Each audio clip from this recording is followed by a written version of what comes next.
حق به موږ په خلکو نه پیژنو، خلک موږ په حق باندې پیژنو. ته د شمو چې مولانا صاحب دا خبره کړې ده،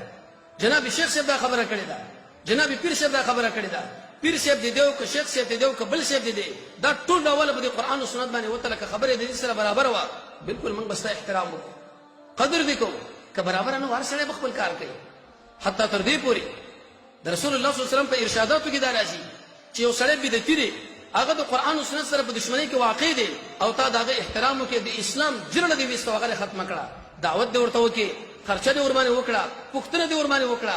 امام شاطبي رحمه الله په الاعتصام کې لیکلي دي چې په کومه لاره باندې بدعتي را رواني لاره جدا کړه، یا به دې واړي یا به ته په زړه کې شکونه واچوي. هلکه دې ځای رسو دې ځای لمزه سلف په دې باندې تصریح کړې ده، وې زمونږ اولادونه چې د ټنګ ټکور والا سنه کېني په هغې باندې نه خفه کېږو، خو لیکن د بدعتي ملا په مدرسه کې چې داخل شي، د بدعتي ملا په درس کې چې داخل شي، د بدعتي ملا سره چې مجلس وکړي، دا ډېر ضرر لري په نسبت سره عقل شي.